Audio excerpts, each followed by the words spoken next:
Hello, and welcome to episode 13 of The Herald's Horn. On this episode, Mark Rosewater says Murders at Karlov Manor was under expectations, and Modern Horizons 3 is breaking more stuff than I thought it would. Shocker.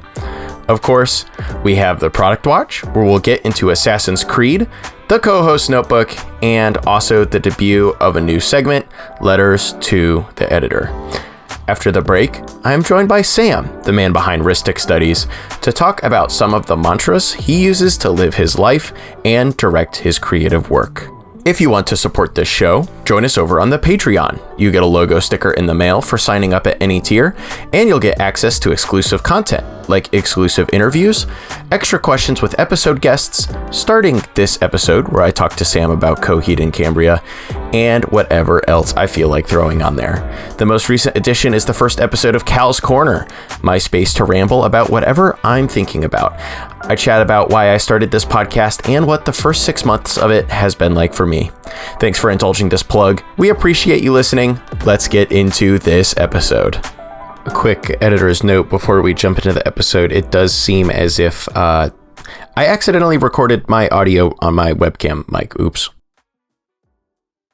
It's time for the Herald's Horn. My name is Cal Jones, and today I am joined by the wonderful Emma, who today comes from us all the way from beautiful, sunny, balmy England. Say hello, Emma.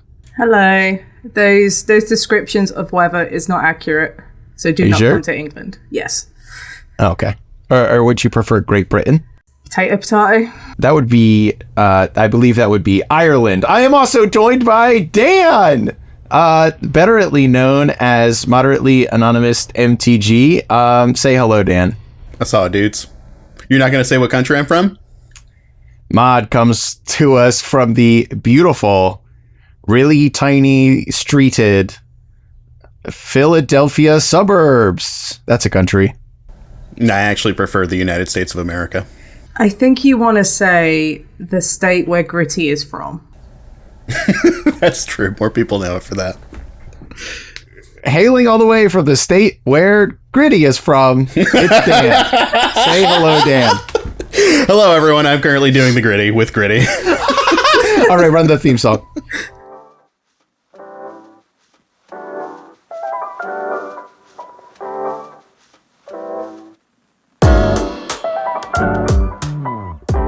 All right, and welcome back as always. I am here with my co-hosts, and you know what that means. It's time to get their incredible opinions about all of the things that have happened in Magic the Gathering over the last 2 weeks or so. First up, for the news, we have a real barn burner. And by barn burner, I mean, I think this is maybe one of the least shocking pieces of news we've had to share in some time. Over in the last few days, Mark Rosewater, beloved lead designer of Magic the Gathering, was asked on his Tumblr blog, hey, how did Murders at Karlov Manor go? I almost said Murders at Markov Manor. That just proves to show something we're about to talk about. They're like, hey, how did that sell anyway? And he simply answered that it performed, it was under expectations. That's not shocking to me at all. This has like Vein Ripper and some other role players in it. Nobody was excited about the theme. Like, I kind of always thought the theme stunk. When we were talking about it on this podcast, we were always like, oh, it's Ravnica, but everyone has a fedora on. Emma, you kind of wrote a little longer thread about this because you usually have your finger on the pulse of these things as it is your job. What went wrong with MKM? A lot, really.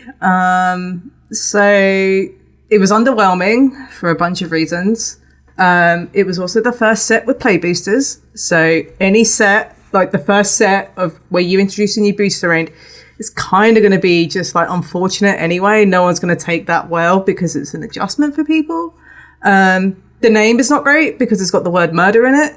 Like, from a content perspective, I imagine Dan and yourself, Cal, had issues where if you put the word murder in a title, it hammers your algorithm because murder's a really bad word. And it's not something that advertisers like to be associated with. Yes. Right. I remember seeing a lot from like Amy the Amazonian and Tolarian Community College just going, yeah, my content's getting hammered just because I'm putting the word murder in the title because it's the set name. So a lot of people just went with MKM or just Karlov Manor.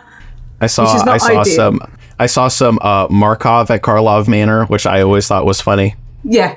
The name's not great. You also had Ravnica Remastered the month before, which had the things that people really want, which was the Shocklands. From a world-building standpoint, it was kind of weak. Like, you could have easily put this on New Capenna, and I think it would have done much, better than that. It was on Ravnica, but it was like adjacent to Ravnica. It didn't have these classic guild themes that people associate with Ravnica, so it felt out of place. However, it would not surprise me next year in the summer at some point that MKM becomes this late bloomer of a standard set, because we have rotation, we have a 3-year cycle, and it could very well be the next Innistrad, Midnight Haunt, Crimson Vow, which had very similar problems that MKM does for Ravnica as those sets did with Innistrad. So it'll be interesting to see. But it'll have its time in the sun in standard theoretically, whereas now it's part of a huge standard, and it'll soon be. Yeah, that's true. It had its time in the sun in Chicago when Rakdos Vampires won the PT. That was a Pioneer Pro Tour. That wasn't even standard. It was just showcasing Vein Ripper. Yeah, Vein Ripper is a mythic in that set. I don't think of it as from MKM. I see Vein Ripper and I'm like, what's that from? Some old set I've never heard of, but no, it's brand new card. So Corbin Hosler, great writer, does coverage for Wizards of the Coast for these events. And literally after that PT, he just put a comment and a picture of Vein Ripper going, maybe it was Markov Manor all along. And I was really annoyed I didn't come up with that, because that is a great bit. Mod, Dan, I know that around the time of Murders of Karlov Manor, you were not playing a whole lot of Magic the Gathering. Would you say that set was a major part of that? No, but when Emma brought up the whole content creation thing, I was thinking to myself, well, I didn't make a single lick of Murders at Karlov Manor content because it was so uninteresting to me. If Cal wants to work extremely hard, right here, he's going to put a string of all the times that I said on the podcast, why are they making a Clue set? Why are we doing a murder mystery set? Just imagine it. The thing is, the best thing about Karlov Manor was the Ravnica Clue edition, the supplemental set that came after the main standard set. That as a standalone game is actually really fun and fantastic. It's just got ignored because MKM was just so underwhelming. Everyone spent their money on Ravnica Remastered, picking up these Shocklands and really cool reprints of Ravnica Legends that didn't really appear in Karlov Manor. So yeah, it's a bit of a black sheep, basically. Yeah, there's just not much there. I think Emma might have a point in that, maybe later on, it might be a set that people go back to drafting a lot. I know that it's got Pick Your Poison in it, which is an incredibly good common. I know it's already $2.50 because I was making a budget EDH deck the other night and it came up. So yeah, there's cards like that, and I assume there's got to be a couple others in there that are sleeper hits to some extent or another. So you got stuff like War Leader's Call, you got Downey, the white mythic that does stuff with lower power creatures. You also have the Surveil lands, the blue ones are actually worth something. So next year, those are going to skyrocket because they see play in all the constructed formats. And you're going to have the issue, which you had with Innistrad sets, that nobody opened it because the set wasn't cool or exciting, where you had Wedding Announcement and Adeline, Resplendent Cathar be these $20 rares just out of nowhere. And the same could very well happen with Karlov Manor, because Standard's going to rotate in August with Bloomburrow. That gives room for Karlov Manor to really grow. And if no one's opening packs, no one can buy the cards. So it'll be interesting to see how the singles market fares going forward. And people, I just wouldn't be surprised if people go, why the hell is War Leader's Call a $25 card? And it's because no one interacted with the set. It's a solid standard card. It's a solid commander card. No one opened the packs. Arc Druid's Charm, which is definitely only a commander card, is currently $10. So it's just there's some stuff in there, but I would guess a lot of these prices on the more kind of like you said, Emma, some of these prices are a little more inflated than they would be otherwise, just because nobody opened the dang packs. And especially if Wizards want to really push standard, which they do, that could also push the financial trajectory of the set at some point. But we'll see. And over the long term, if you think about the fact that it does have unique fetchable lands in it, that's going to be a big boon for it over time. Like, there's no telling how long that might take to come. Is that cycle completed? I can't remember. Or at least to reprint it is what I'm trying to talk. Yeah, the say at least. The whole cycle's printed. Yeah, that's right. But with the fetches being reprinted in Modern Horizons 3, you're going to get like Windswept Heath and Wooded Foothills be under $10. So it's like, cool, I'm going to flesh out my Modern collection with these fetches. I'll also pick up the Savale lands because these also see play in Modern. So there is like that knock-on effect that could also happen at some point. And just like right now, to kind of like circle back around to the theme not being the greatest or not being the strongest, kind of just like going back around to, I'm just like looking at some of the more, just looking at the set like price sorted on Scryfall right now, which is usually good indicative of like what cards are good, what cards are popular. All of them either are like very Ravnican cards or very like crime cards, and there's basically nothing in between. It's like Vein Ripper. Okay, that could be that could just be from an Innistrad set. Like, I know that the theme on it is like, oh, here's a vampire assassin we're tracking down is supposed to be the theme, but that could be from anything. Leyline of the Guild Pact, that's also in this set, but if I didn't know it was in this set, I would assume it's from Ravnica Allegiance or something. Same with Archdruid's Charm, same with War Leader's Call, Voja, same, just like all the stuff that's in the set. Rakdos, Patron of Chaos, sure, pretty Ravnican. But like, of all of these cards, Anzarog, that could be from any set, actually. Good old God. Volgod. Of all of the cards, it's like Aftermath Analyst makes me go, oh yeah, this is a murder mystery set or whatever. Yeah. Here is. You got Novice Inspector. Lies? That's like vaguely. Yeah, No More Lies too, I guess. But anyways, MKM performing, quote, under expectations, straight from the top. Not all that surprising. We got Ravnica with fedoras, and then we moved on to Ravnica with cowboy hats, which did, of course, I would assume, perform much better. That did. Well, they haven't done the cowboy hats before. They've definitely done at least fedora adjacent things. Probably, I don't know. They've gone back to Ravnica a lot. Yes, we have gone back to Ravnica. People have been asking for the cowboy set for a long time. That's true. Yeah, it was a meme at one point, right? I sure. remember like as long as like 10 years ago, remembering people being like, oh, there's got to be a cowboy set. Well, if we're speaking about sets doing well, we could move on to our next little news item here. I would assume it's doing well. That's what I'm going with. Modern Horizons 3. It is impacting formats. Boy, is it impacting formats. More than I personally imagined. On this last episode, I proudly and stupidly proclaimed to Emma, Modern Horizons 3 doesn't seem that good to me. And then, of course, as soon as people who were better at Magic than I got their hands on all the cards, I was proven wrong. The card I, of course, want to highlight is Nadu, Winged Wisdom. It's all of the rage online. It's a 3-cost Simic card. If you somehow don't know what Nadu does, let me just read it to you, walk you through it a little bit. Nadu, Winged Wisdom, colorless, green and a blue.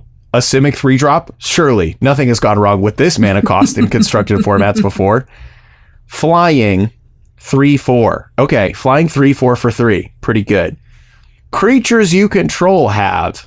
Very important that the creatures gain this ability rather than Nadu itself having the ability. Whenever this creature becomes the target of a spell or ability, reveal a top card of your library. If it's a land card, put it onto the battlefield. Untapped, mind. It does not say onto the battlefield tapped. Otherwise, put it into your hand. Notice it does not say draw. It just says put it in your hand. Get this ability. Masters. You can't do that. Yeah. Yeah, exactly. This ability triggers only twice per turn. Not once, not thrice. Exactly 2 times per turn for our beloved Nadu Winged Wisdom. Of course, combine this with a card such as Shuko, which is a 0-cost equipment. Equip, of course, being a targeting ability. And you can draw all the cards and put all the lands into play that you could ever dream or imagine. Nadu, a lot of fun. We get to have the whole discourse online again where people get to say, hey, this card's really strong. And other people get to say, have you tried putting Doomblade into your modern deck? And a bunch of other people get to say, they flicker it in response and they draw a card. And the other person doesn't respond. And also it becomes a new Nadu because... which lets you do everything twice again. Right. It doesn't see itself. All right, well, just play 3 Doomblades, idiot. Yeah, remove it again in response to the flicker, forehead. Just simply have 3 removal spells for each of their 4 Nadus and you'll be fine. Yes, exactly. So, Modern Horizons 3, in addition to just quietly having like cons fetches, enemy fetches in here, in addition to those quietly being in here, ally fetches, my bad. Ally fetches just quietly being in the set. Yeah, I know. Ally fetches are quietly in the set. A great reprint to be had. Nobody's talking about that right now. There's a lot of busted cards. Nadu is one. Anything else? You know when it's bad when people aren't talking about $10 fetches. Yeah, exactly. Yeah. Fetches are 10. Polluted Delta is a $10 magic card right now, and no one cares. Right. Well, think about how far beyond the pale we are with just in terms of general magic cards now. Like, if it's not Ragavan, who cares? Yeah, speaking of, Tamiyo's seeing play. The new Tamiyo. Seeing a lot of play in like breach lists. It sees a lot of play in Murktide lists because it blocks a Ragavan. And also you can Mishra Bauble and like flip it pretty quickly.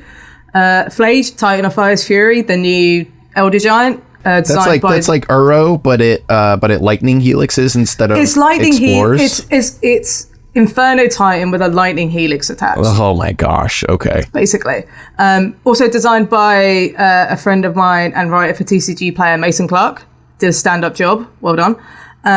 Also, you have stuff like Ugin's Labyrinth that is seeing play. You've got Necrodominance that's seeing play with Soul Spike, which is a funny story because that card is like really expensive now.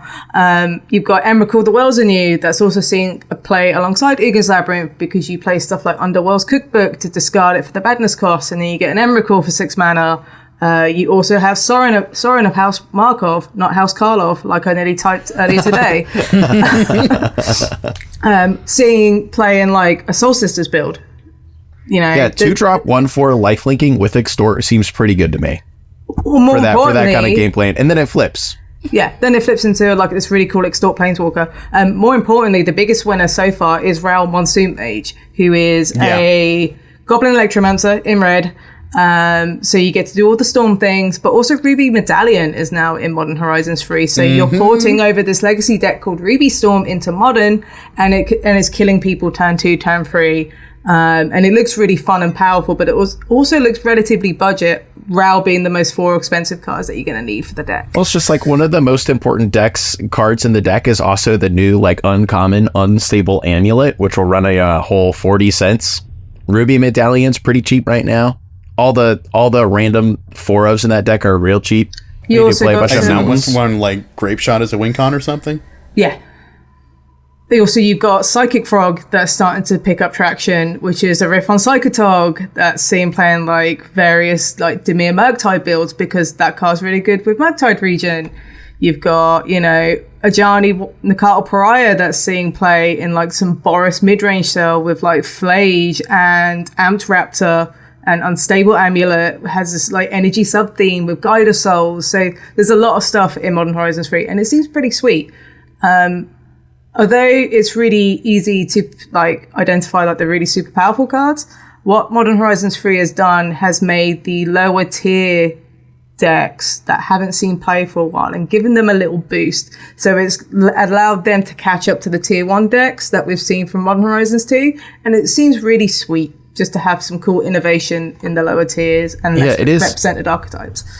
It definitely has like I know like going into the set, I know a lot of people were talking about, oh, Yawgmoth gets so much better, oh, Amulet Titan gets so much better, but I don't think a lot of people really like anticipated as much some of this other stuff. Like, Bant Nadu is kind of a whole new archetype, but we're seeing how good that is. Ruby Storm is Storm is not a new to Modern archetype, but it's been a minute. It's not that long. It's been a minute since we saw, Drake Sussler like taking down SCG events with Is It stuff. Right? So, yeah, exactly. Also, you have Philia Exuberant Shepherd, that's also seen playing the Boros mid-range deck, because you flicker your Amped Raptors, make a load of energy, you get to play the top cards of your deck, and it's a really cute dog, and there's just lots of cool things happening. Nothing seems oppressive. Nadu is clearly a very powerful card, but it's not unbeatable by any means. It just creates these really just bad play patterns, because games, if it's the mirror, it's going to be like a 40-minute game one. Oh, yikes. Dan, I didn't even think of that. Exactly. Dan, you mentioned Necro Dominance. I was like skeptical. Like, I know it's objectively a very powerful card, like slightly different, better in some circumstances, worse in some circumstances. Like Necropotence is always going to be good. It's just like whether or not there's a home for it. I've now been convinced there was a home for it after watching the Professor's latest episode of Shuffle Up and Play with Gavin and Carmen and Cedric jamming like new modern decks with the Professor, and Carmen played like mono black Scam. That was scary. She's just like, I'm gonna play a Necro Dominance. I'm gonna go to my end step. I'm gonna draw like 2 cards. Just take a look. Just take a look. And I'm like, okay, yeah, sure. That's like a pretty fair Necropotence play pattern. We've all seen that before. And she goes to her next turn and she's like, I'm gonna play Shieldred the Apocalypse. I'm gonna go to my end step. I would like to pay 15 life. Okay, I will gain 30 life and draw 15 cards. And I was like, oh no, there's the line. We broke Necrodominance and Shieldred the Apocalypse. Oh no. Yeah, Necrodominance is an extremely powerful card. I mean, like you and I, coming from CDH perspective, we're definitely comparing it to Necropotence, and if we're running, theoretically, 1 copy of a card. Necropotence, I think, has the definite advantage over Necrodominance in a lot of fashions, but having a Necropotence that you can run as a 4 of in Legacy and Vintage has been proven to be quite powerful. I've been watching a lot of people playing with it. Tony Scipone has been tweeting about it a lot, repping an extremely high win rate on turn 1 with Necro Dominance, force check of all force check decks, to be sure, and it's just you've got access to all of the spirit guides and Manamorphose, and I believe the common win line is to do Born Upon a Wind, very similar to like the CDH Necropotence lines, and just finish it off with a Tendrils of Agony, presumably at the end of turn 1, hopefully. Almost every time. It is, just in absolutely very, very powerful Magic card. White Orchid Phantom is another one that's making a lot of splash in the Legacy community. I have seen that be extremely powerful. Thraben Yu has been talking a lot about it. Very excited about that for the Death and Taxes archetype. There's just a lot of really like not even the Nadu level cards of the world. There's just a lot of like the base level of power is really nice, I think, and it's adding a lot of room for experimentation in all of these different formats. And I do think that's gotta kind of almost be like the ideal, right? Like, yeah, it's obvious they took some like pretty big swing for the fences. You have to. Yeah, you have to, and that does result in some stuff like Nadu, which even if it's not too even if it may not be too strong, it's pretty obnoxious. Or Necrodominance, which is kind of a weird card in that it's either like probably unplayable or it's like maybe a little too good and that kind of stuff. But we have also gotten a bunch of stuff like, to your point, Emma, like we now have at least 1, if not 2, if not like 4 entirely new, like potentially tier 1.5, tier 1 modern decks, which, you know, a month ago, everyone was kind of like, well, do I play Living End or Rakdos, Scam, or Yawgmoth this weekend? I'm kind of bored with all of these. I could mix it up with Domain Zoo if I wanted to. Oh, boy. Sure, there's been some Deemer Prowess here and there or whatever, but I know people were a bit bored with the archetypes available, and I'm happy that MH3 has added new archetypes, made existing old archetypes that fell out of favor stronger, rather than us just going into what some people were worried about. There we go. And with just like, oh brother, Yawgmoth got stronger, boo hiss, you know. So, well, we still, I mean, part of it I'm sure is still that like people are still experimenting, people are figuring out what's good, people are figuring out what's bad. Yeah, we might get to the end of everything and it's like, oh yes, Yawgmoth with some new cards is the best modern deck now. But for now, I mean, even with Nadu, I think that there's still a lot of experimentation and fine tuning to be done, because I've seen a lot of lists of many different varieties in different formats for Nadu, and a lot of them are really off the wall. Someone just went, I think they came in third, and I forget what vintage competition, playing pretty much a Nadu control deck with like 4 Deathrite Shamans and a Bolas's Citadel. And then there's been, I think, a lot of people doing the Cephalid Breakfast combo with it as well, which theoretically seems a lot more powerful to me. I'm going to try some out tonight on Magic Online, so I'm going to get to the bottom of it, hopefully. But yeah, there's, I think, a lot of experimentation and fine-tuning to be done, because I think that there's definitely a lot of very powerful potential for a lot of these cards. Yep. Look. And it's interesting because we got the Pro Tour in a couple of weeks, last weekend of the month. That is a modern Pro Tour. So people are going to be bringing all their MH3 cards, and it'll be interesting to see if any of the various teams have, like, air quoted, broken the format with all these new cards. So there's going to be a lot of ingenuity over the next few weeks. Also, interestingly, there's a BNR update next Monday. They did say it would not involve Manor, they said right? That was the plan. It's But the that plan. is All those tweets Yes. about how they need to ban Nadu, and they're like, oh, we got to do something. Yeah. I wouldn't say it's for Nadu. I just think it's intentionally there in case something just slips through the cracks and it's like, oh heck, we need to do something about it before the biggest Pro Tour for Modern, and a lot of eyes are going to be on this format. They've already said they're going to talk about Standard a lot, so that'll be interesting to hear about. But I don't think anything's going to get banned from Modern next week, but I think it's a very emergency button Among Us style thing. Hey, Among Us just got a big update today. Go check that out. Really? They announced it in the Nintendo Switch Hey, Direct. save it for the co-host. Oh, did I ruin your plan, Stan? My bad. Yes, I had a big reveal about the Among Us update. I'm an Among Us content creator now. I'll just spoil it. And I think that, like, ban timing too, like, yeah, it gives them a good time to talk about how they did with Standard, what they think about the Standard format as it's coming up to an end, because we have a rotation with Bloomborough, if I recall correctly. Yep, finally, it's been a long time.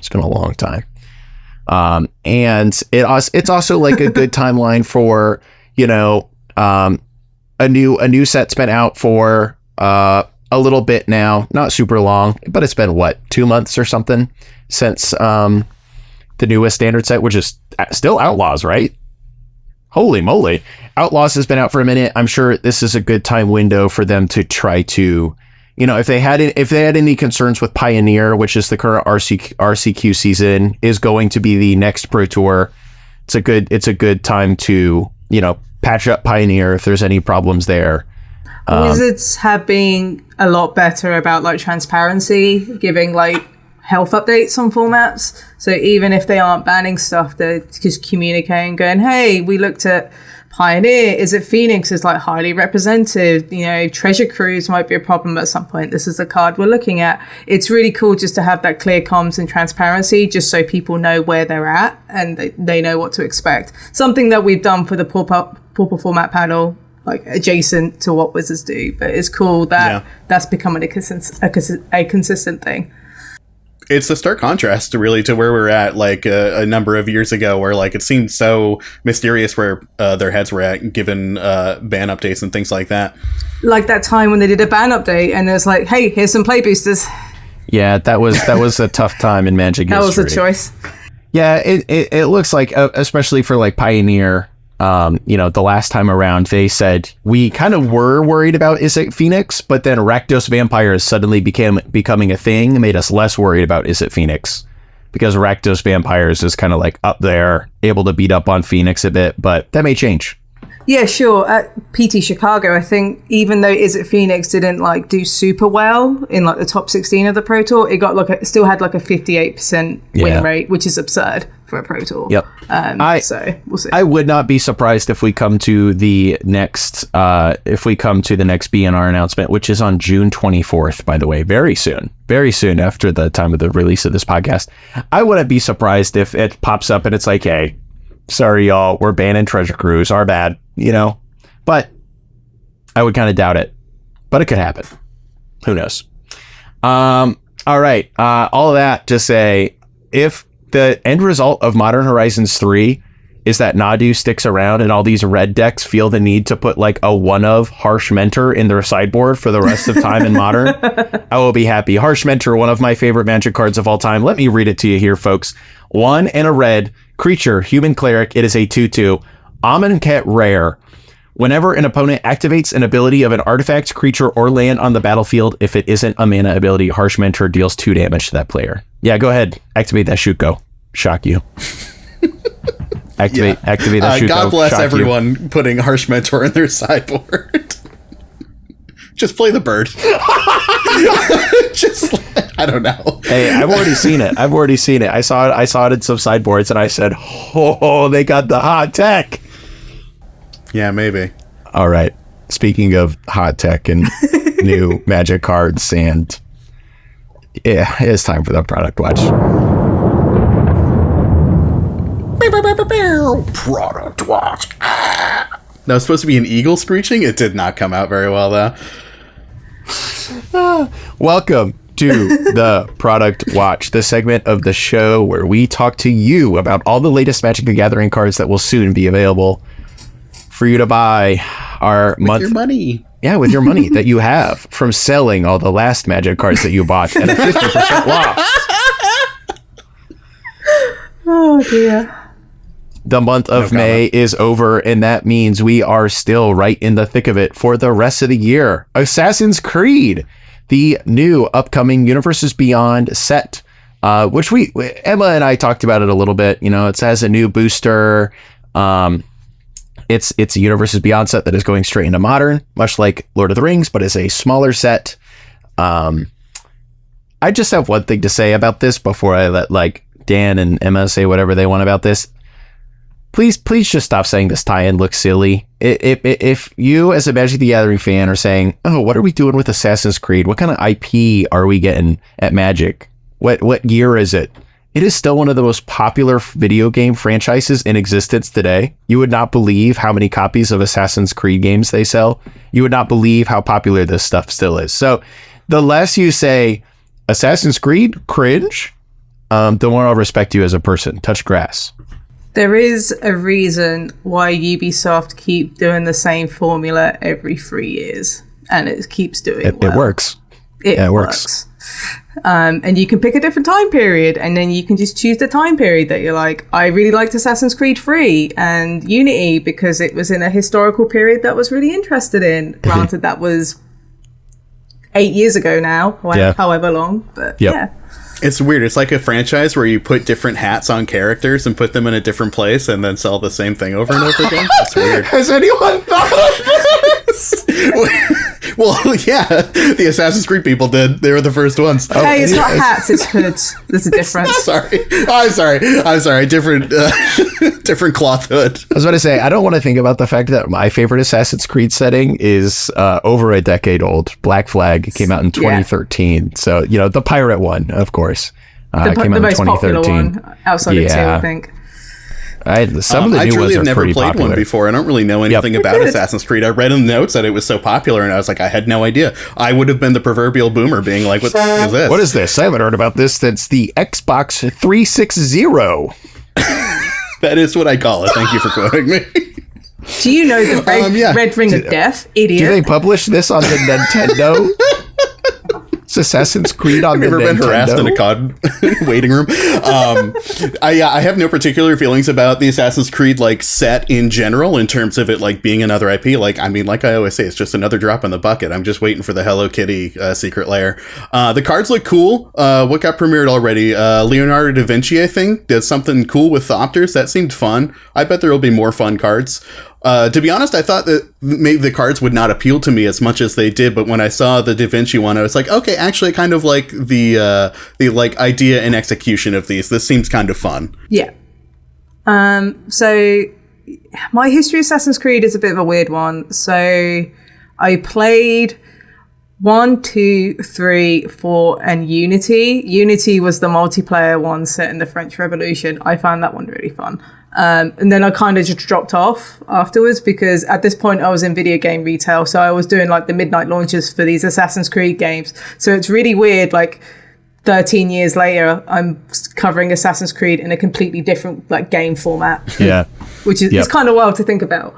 But no, the cards seem really cool. Looking on Twitter today when covering the previews for TCG Player, I've noticed a lot of people are just excited because it's like, oh, cool, they did this really deep cut. Pun intended. Every person I've seen is like very excited that there's like something from their favorite Assassin's Creed game, which you know, just makes it. It's a nostalgia is a powerful thing. Yes, it is. And it is interesting to me to think about Assassin's Creed being something with nostalgia because it like became popular when I was a conscious adult, more or less. Not conscious adult, but, you know, a conscious being. But, you know, it looks interesting. They showed off a lot of cards today. They've kind of been, because they showed us like the Leonardo and the Cleopatra stuff and like, Altair. Shoot me now.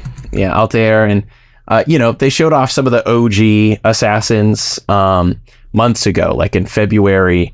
And then over last weekend, at a really big game con, they showed off a couple more.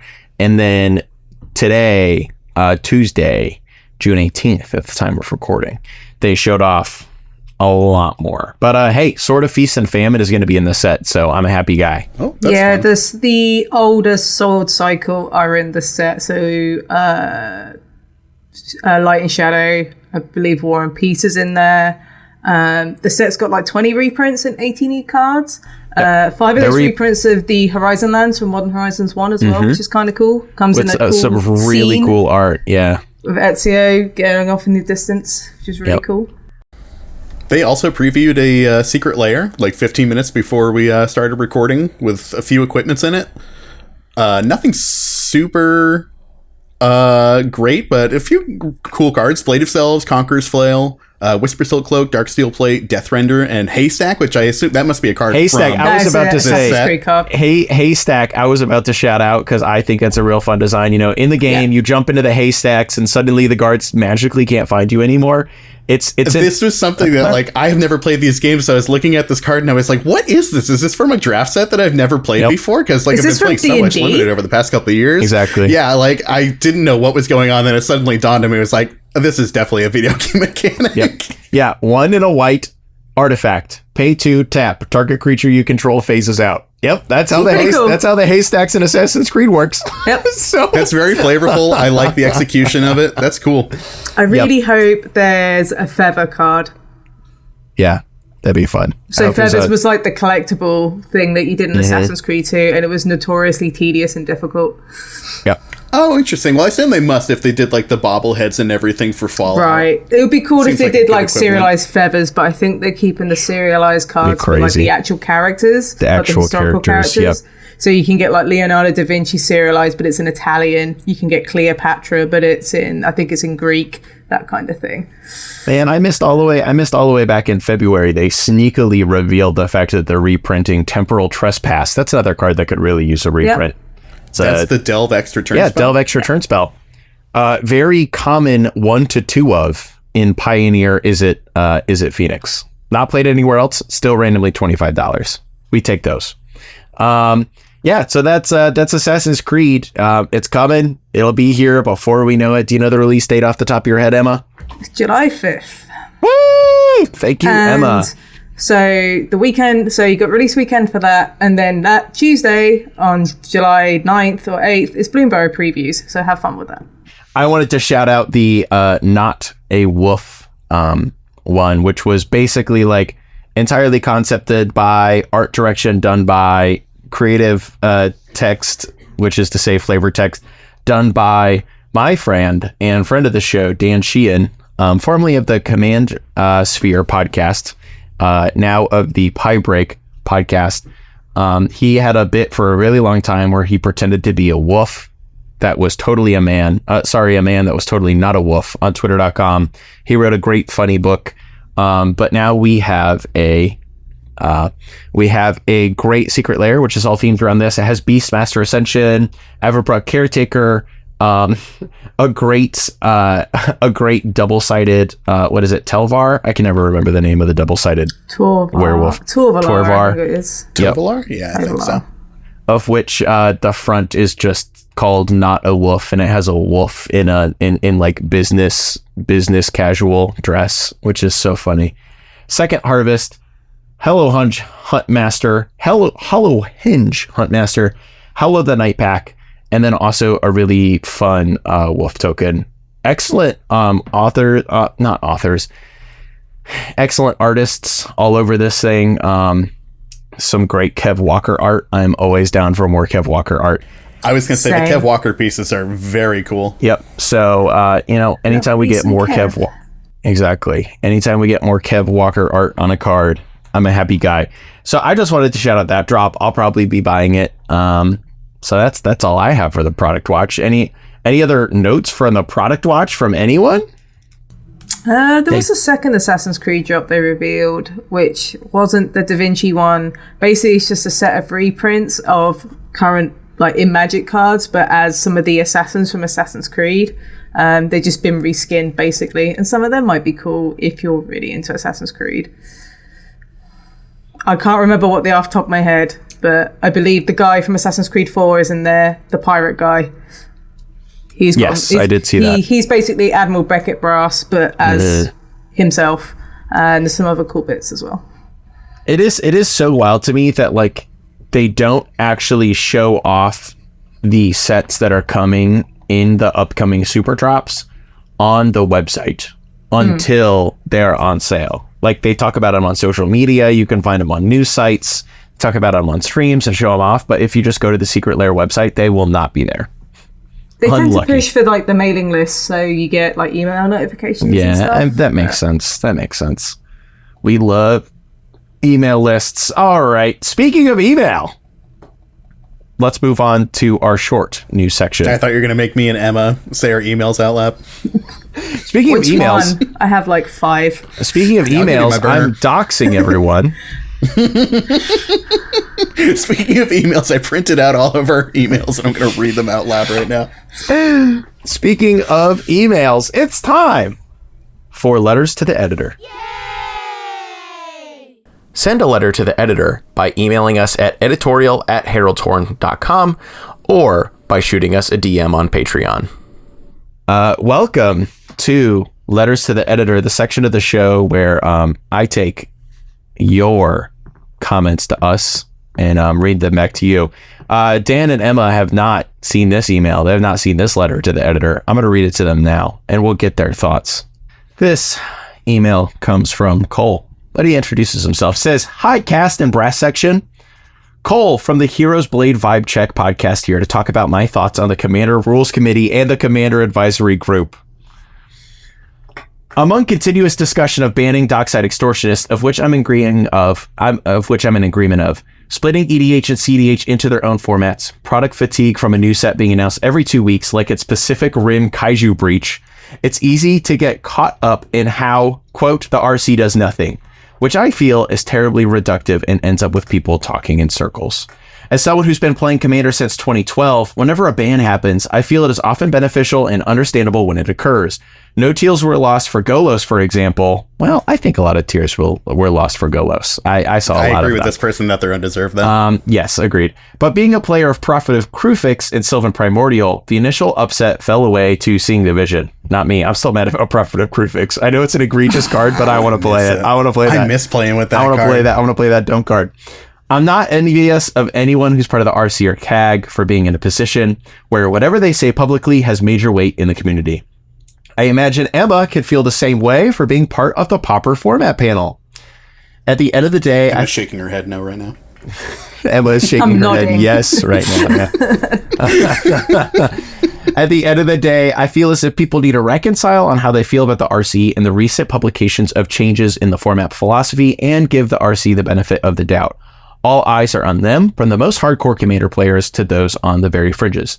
Can we expect major changes to happen every time a set comes out? Do we expect sweeping changes when one card happens to cause some minor vocal upset?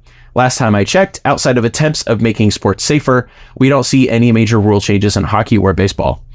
Except for, of course, the pitching clock, which makes me mad because quality of life update, though. Yeah, the quality of life updates, they do come around. I'm still mad about the pitching clock because I use baseball as background noise, and now my baseball games are 45 minutes shorter.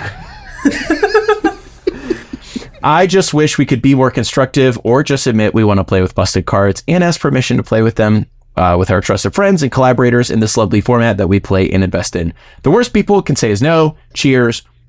Cole. Shout out to Cole. Big supporter of the podcast. Always chatting.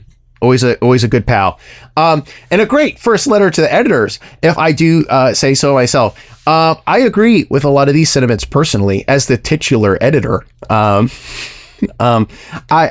pretty much agree with this entire vibe. I think they have a really hard job. I personally agree that they kind of like should have and deserve a pretty long, like, not to say a long leash, but like a lot of trust for the community. Because I think they are still in a pretty big time of transition too, you know? We've talked about this before. Sheldon's passing, I know, changed a lot of stuff. There is still 2 relatively new people.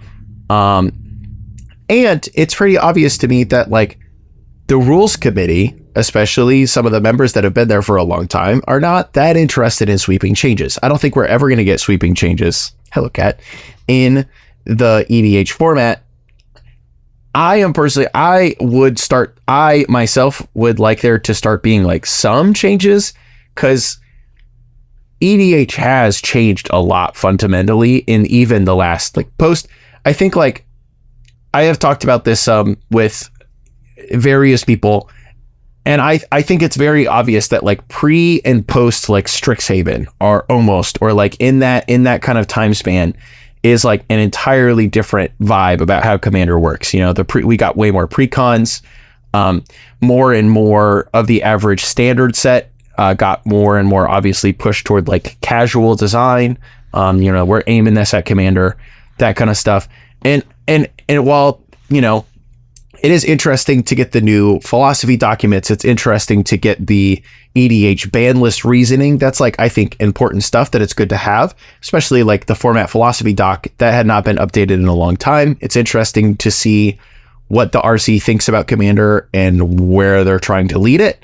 But with how many cards there are, with how many people are playing now, with how much Commander has fundamentally changed since, you know, just from the capitalistic perspective, the average player playing it perspective in the last 3, 4, 5, 6 years, I think like to what Emma said, like in these major sports, there are QOL changes. I think we're at the point where we could probably use some QOL changes in Commander. I don't know what they are. I think it's a really hard thing to do because the first part of this problem is that most people don't understand that the RC really exists in any real fashion. So like disseminating the information that we're going to update how many poison counters you can get before you die or something like that, like getting that to the ground level of Commander players at an LGS is a nearly impossible task. And in terms of like the frequency of updates and things, like I think a lot of that boils down to the fact that like we do have to remember that this is a volunteer organization of people who are governing a format that is entirely social. Like there's, I don't know. I think that like Commander's at this state where it's such a staple of what Magic is.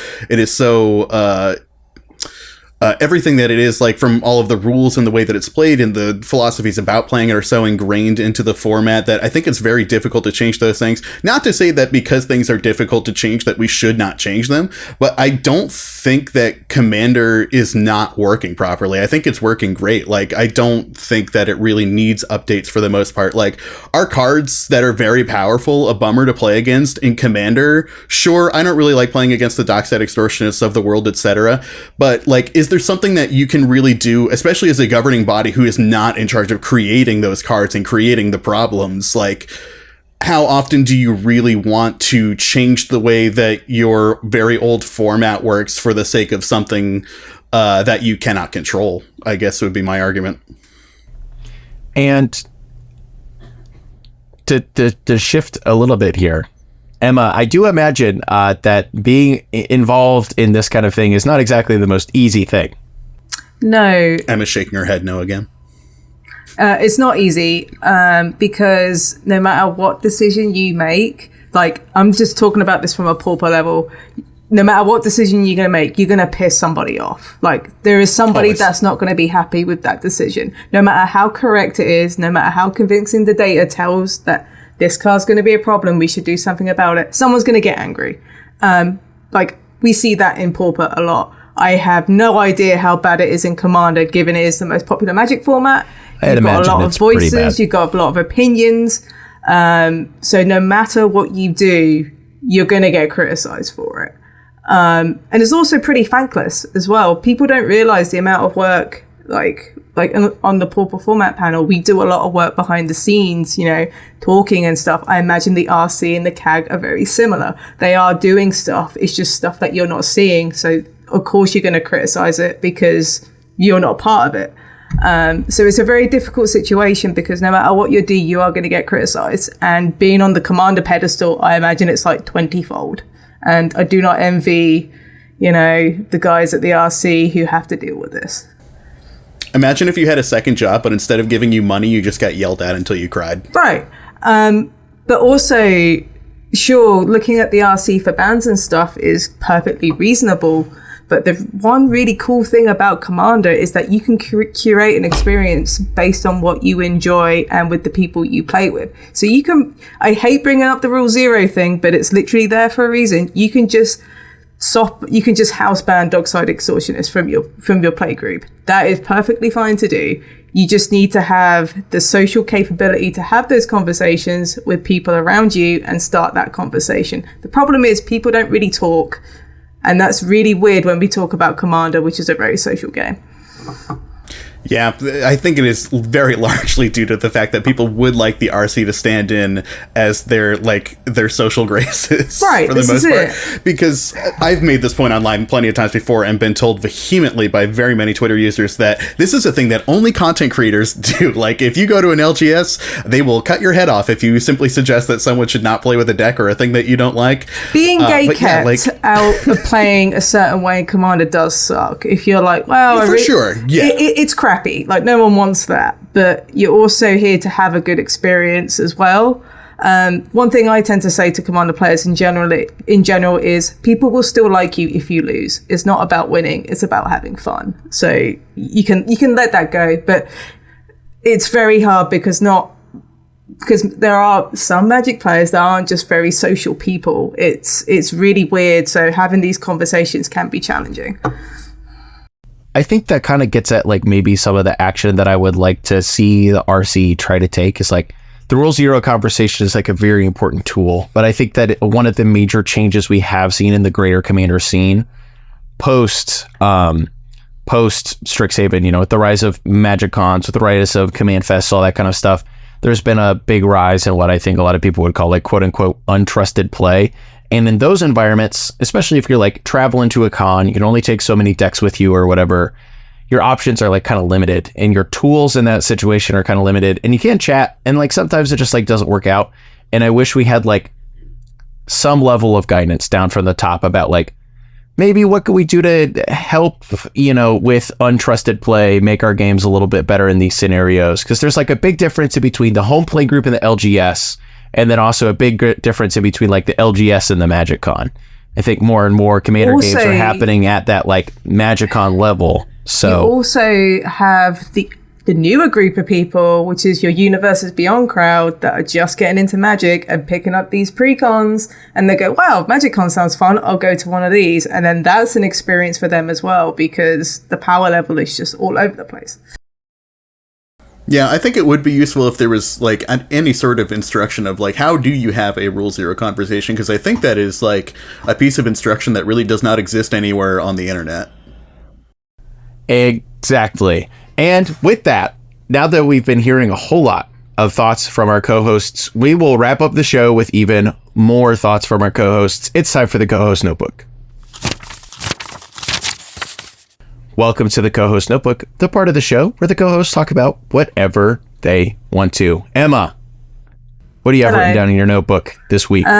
So, side note, Metroid Prime 4 Hell yes. Yeah, I'm very announced. excited for that, Well, finally. Not announced, but updated for the first time in 7 It years. exists in proper, so I'm excited.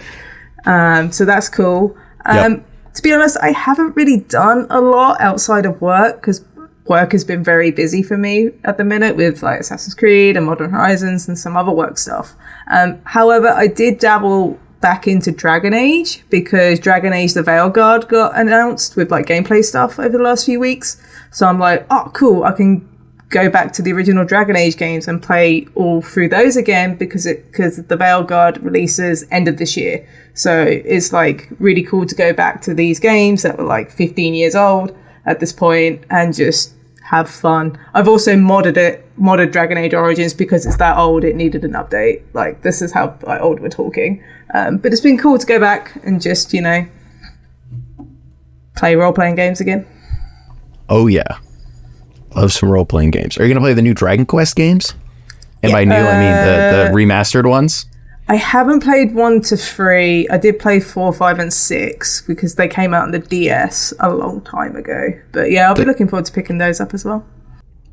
Excellent. Dan, you? I've been meditating in the woods a lot. It's been nice. This is a real theme of Dan's, like, we have the co-host notebook down to a science now. Emma will talk about like whatever awesome new video game that she's like been loving and playing, and Dan's like, yeah, I've been writing poetry on the outside been touching of rocks a lot. Yeah, I've been walking next to a river with my bare feet, thinking about using. That's one of my favorite things to do. Thinking about exercising my formal education. I'm getting red to filth right now. Yeah, I've been hanging out in the woods a lot. I've been buying a lot of cool records. That's about it. Not a whole lot going on, honestly. Yeah. I've also just been working a ton and not doing a whole lot with my time off besides just hardcore relaxing. Dan took me to their record store and I bought a record.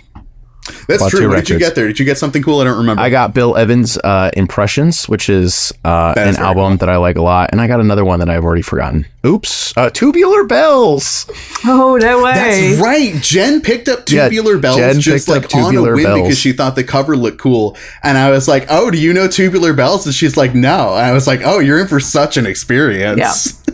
That's a record. Listener, if you've never listened to the album Tubular Bells, put yourself in a dark room, turn on a lava lamp. That lava lamp is going to be your best friend after you listen to that album.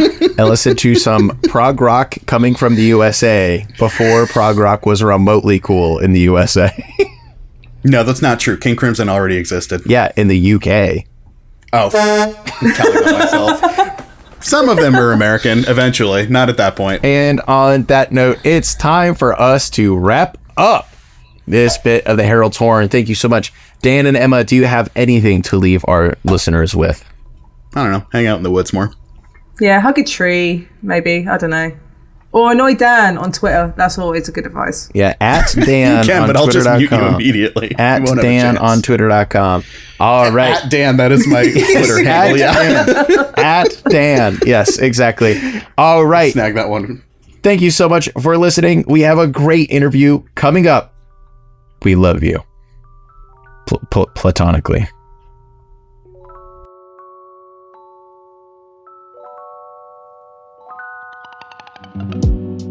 Hey there. Thanks for listening to this podcast episode. If you want to help support the podcast, check out our Patreon. You'll get a sticker in the mail and access to our Patreon exclusive content, which I'm always cooking up more of every day. We've got bonus questions with guests, exclusive interviews, me thought dumping about magic in my life. What else could you want? Plus, when we read letters to the editors, those sent through Patreon DMs or the Discord get first priority. Yep, we have a Discord that you'll be thrown into. Come talk to me about professional wrestling. Anyways, without any further ado, let's get back into this episode. Today, I am joined by Sam of Rhystic Studies, a Magic the Gathering YouTube channel that is not exactly focused on Magic the Gathering. Sam produces excellent pieces that look at our shared experience in Magic through different lenses, often revealing that what we're doing together isn't actually about the game at all, but about something more communal and human. After listening to an older podcast episode of his, I called him up to pick his brain about mantras creators and others can live by. Are you just making stuff for you, Sam? It's hard to say, actually. That's a really hard question. That's probably the hardest question that you could ask me today. Of course. I actually don't know. No, that's fair. I mean, I think part of it is definitely, it's always going to be a little self-indulgent because the projects are so research driven. Like I start with a glimmer of an idea from a distance, and I need to look at it very closely, and that always leads to rabbit holes. And if you're not interested enough to put in that much work or whatever, then it's probably not going to go anywhere, right? Yes, and I've actually scrapped some projects because the well wasn't as deep as I thought it would be. Like, at the start, I'm like, ooh, this is a cool idea, and then you realize, like, actually the scope of that idea is not worth more than like a 1-page article or whatever, So, and then sometimes the opposite is true, where you're like, I thought this was going to be a short video, and now it's 35 minutes because of all the stuff I found. So I think I've thought that about. I've read all of the Malcolm Gladwell books, right? As a white 20-year-old guy does, and I think that's how I ended up feeling about a lot of his books. So many of the intros of his books, he's like, I was writing an article, and then I realized there was more than an article here. And then at the end of the book, I was like, yeah, dude, you were right. There was 2 articles here. Listen, that is so easy to happen to me. I can easily see that happening to me, and I tried my best. That's actually one of like the muscles I'm trying to flex and develop this year is just brevity, like get to the point and do it well. Shaq is big on that too. That was one of the things he talked about in his videos of like, he has a cool approach to that problem because that's one of my biggest problems. Brevity is hard. Yeah. Oh my God. The old adage of like, I was going to write you a shorter letter, but I didn't have time. Yeah, exactly. Yeah. It's the hardest part of writing. Yes. Or the easiest part of writing.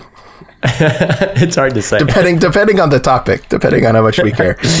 Well, Sam, thank you for joining me today on the Herald's Horn podcast. It's great to have you here. I'm so excited to be here. Thank you, Cal. I love talking with you. You're very easy to chat with, and I'm still waking up. It's early in the morning, and I figured this is the best time to have this type of talk. So. Yeah, when you're a little sleepy. Yeah, it's like an honesty filter, the natural honesty filter. Yeah, you're the fog of sleepiness really just like takes off. That can all just roll out. Yeah, there's no inhibition when you're just still waking up and like remember like a baby does, remembering, oh, I have 5 fingers and 5 toes on this hand, So, Sam, I already said it to you, but of course the listener hadn't heard that one. I wanted to bring you here today to talk about an old Patreon podcast that you recorded that espoused some of your frameworks of how you think about how you make stuff and also how you live your life more generalized. I believe the podcast episode was called 6 Memos for the Next Creator. Is that right? Yes. Okay. Yeah, that's totally right. And what does the name come from? Yeah. Yeah, it's a riff on Italo Calvino's 6 Memos for the Next Millennium, of which he only wrote 5 before he passed. That was a lecture that turned into like a written form of the lecture. Speaking of how articles become books, the whole premise was like, I think it was me somewhat searching for what I really find important and what are those guiding lights behind the scenes or like the subconscious guiding lights. And I don't remember all of them, so I'm excited to have you tell me which. Yeah, exactly. What you're excited to remind you of your 6 memos. Yeah, but I think that the really like I do part of my role. Part of my position is I do want to pass on some knowledge and some wisdom and some insight for folks who are trying to do this. Cause like all I want is for more folks to make stuff that they care about. And, sometimes little mantras or maxims like that go a long way. So I think that's where the spirit of that came from. But it was also maybe a guiding light of what I want to do for the next few years, like stuff I behave to, or align myself to. Mm-hmm. And that's part of why, you said you have forgotten some of them already. Perfect. But my my idea for having this conversation was such that we could talk about these things, what you think about these things, why you think these things, and also if your thoughts have changed about these things, because you recorded this 2 or so years ago. Were you still in the midst of your doctoral work at that point? Probably not. If it was 2 summers ago, I was still riding high of like, I'm done. Yeah, being done, I'm and, like free. doing Rhystic Studies full time. Yeah, like I think it definitely came from that point in my life because I started the podcast after I'd already finished. Okay, So, that makes sense. So therefore, logically, okay. Yeah, so it's definitely like 6 to 8 months after it, and I'm also still establishing for myself like what it means to do this full time because I did it part time on the side forever. But it felt so nice to just concentrate on one thing because I was so divided between, grad school and the creative work forever. So that makes sense. I guess, Sam, real quick, in case people are not familiar with what you do, what is it that you do? Oh, yeah. So I make videos that should have been articles. Videos that should have been articles. Videos that should have been 3 articles, please. Videos that should have been 3 tweets. Guys, don't you think that Lantern Control is like a specific game state in chess? Isn't that so cool? Okay, go next. Some folks got mad at me for that. People get mad at me for everything, I think that's one of the curses of having a platform. A platform is like, I've now found every nitpicker that has ever lived on the planet, and they're currently in my comments fighting over if I should have said that Lantern Control is like Zugzwang in any way. And also I mispronounced Zugzwang. And also I mispronounced Louisville or whatever it is. Lovell? Oh, Lovell, dude. Oh my God. That was the one that was unforgivable. Yep. Sorry, a tangent really quickly, but I thought, for a moment, I was going to write an apology letter and post it on Twitter, like the classic like Notes app apology. Yeah, just like, my dear audience. Yeah, it's come to my attention. I feel horrible. Get in the sweatpants and record the video. So I think that'd be a great like April 1st idea for next year, you know? Just like you slowly settling in front of your camera, got your sweatpants on. Guys. Yeah. I messed up. I messed up. You're like dog. If you have a dog, it's like sleeping on the couch behind you, and you pet it on the way over to the chair. God, it's so good. Yes. Oh my God. Yeah. I mispronounced Lovell. Yeah, I mispronounced Lovell. Yeah. So I make videos about the history and culture of magic and the art, documentaries. I've actually moved away probably from that video essay format, but there's some video essays in there. I consider the videos more as like editorials, like there's parts of journalism in there, but some of them are more documentarian in tone, where it is like mostly a bunch of organized facts with a premise and a feel. So that's the space I work in. The videos take a long time because there's a lot of writing and research behind them, and then the video editing and the presentation is the back half of that package. So I'm working in that space, and I basically I find that I love watching similar stuff of any topic. Like, it does not matter the topic. Sometimes I'll find a YouTube channel for something I've never heard of that's doing like documentaries like this, So I also hope, and this happens quite often with my videos, like I don't play Magic, but I still follow your videos and I love your work. And that signals to me that I'm able to communicate outside of this like very internalized language and culture that is Magic. So that's the space I've been working in for a while. And I think I describe your videos like to someone this morning is like, I was like, oh, he makes videos about magic, but they're not like actually about magic. They're usually about something else and looking at magic through a lens of that. Which, that's actually, that's like a guilty pleasure of mine, is being able to look outwards. Or that's so good that you say that, because the folks that get it, like the Red Deck Wins video is like not really about Red Deck Wins. It's actually about the spirit of why people throw themselves off 20 stairs, and join punk bands. And like, that's kind of the whole idea there. And so when people bite back and say, you shouldn't have put skateboarding in my Red Deck Wins video. I'm like, dude, you missed the whole point. But you don't get it. That's the entire point. That this actually isn't about Red Deck Wins. I just wanted to talk about skating. That's exactly it. So that's also driving some of the videos. Like sometimes they are off topic on purpose, but that's because I have too many interests, I guess. Not the worst thing in the world to have. Sometimes, but then you got to be really careful about what you invite into your life. And that's my current dilemma of like, every time I want to choose a video game, I'm like, all right, you know how I am. I got to get to the very bottom of this and become immersed. And it's like, I don't have time in my schedule to enjoy a video game. Actually, I can just play 10 hours of this and that's okay. That's that again, brevity and being able to do something at 20% are my current struggles. All right, so Sam, while you're still sleepy, I guess we can we can junk into this. We can jump into talking about the memos for the future creator. Your first memo, Sam. Mondays are for momentum. What does that mean? Oh God, I still love this one. It's really true. It's just like Mondays for momentum is all about how you don't got to solve your whole week. You don't got to solve the world's problems on a Monday. Monday is really just laying down a couple of things. Like if you get 2 or 3 things done on a Monday, you're in good shape. And I've behaved that way forever. I often joke in my friend group that I just love Tuesdays. Tuesdays is when I like do everything. So Monday is really in prep for Tuesday. It's just about here. Just like setting yourself up for success. Yeah, but like the bigger idea is, especially if you're in like a freelance creative position, you are your own boss, and you have to now like create your own schedule in some way, and you have to like put some guardrails on what is work, because it's also easy to work outside of normal work hours, you know? So like, I don't know, I have general feel and like parameters for every day of the week. Mondays for momentum has always just been a guideline of like, all right, but if you wrote 2 paragraphs here and found 2 articles and, you know, worked on some admin stuff and sent an email, like that's good enough. You ride that energy and, you know, the ball is moving, the metaphorical ball is moving. So I still believe in that. And it's also like the metaphor there is also like, if you're at the beginning of a project, like you don't have to write the final sentence, you know, you're still like figuring all that stuff out. It's invisible to you. Like embrace how invisible it is at the beginning. So you just gotta get the ball rolling. And if you know, I think that's where like a lot of people get themselves stuck, is they're like, oh, I didn't get anything done on Monday. Now I'm a miserable wretch.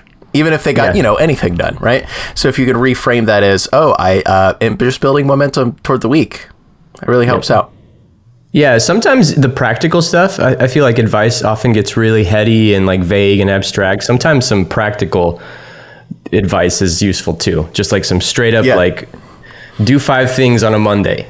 Yep. can be enough for someone who's in a position where they're stuck. I was gonna say, and I think this one is kind of like the most like concrete one on the list too. Oh, is it? Yeah, okay. some of the other ones. Well, some of the other ones are like pretty abstract, but this one, I wish Mondays were for me, man.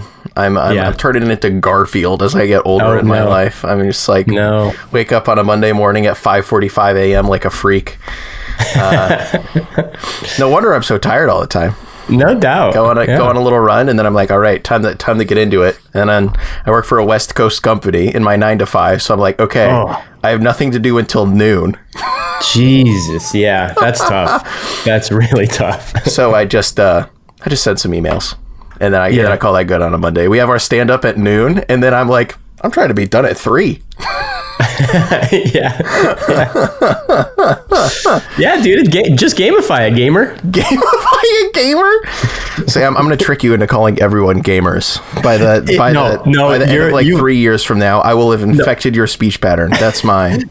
Unfortunately, there's already someone that's 2 years ahead of you that I routinely text and play Magic with, who is exactly like you in this way and has fully rerouted all of my linguistic systems. Like the stuff that I say to him is not it's not what you say to anyone else. Yeah, no one else. And Gamer is one of those. Like unfortunately, I say this stuff to everyone. Need to pull back supermarket. My new mantra is stop saying "pog" to the cashier. That's my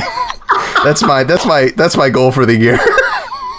The total is going to be $22.50. Oh, pog, thanks. You have tap to pay, pog. Can you put the eggs on the top, Gamer? God, how good is that?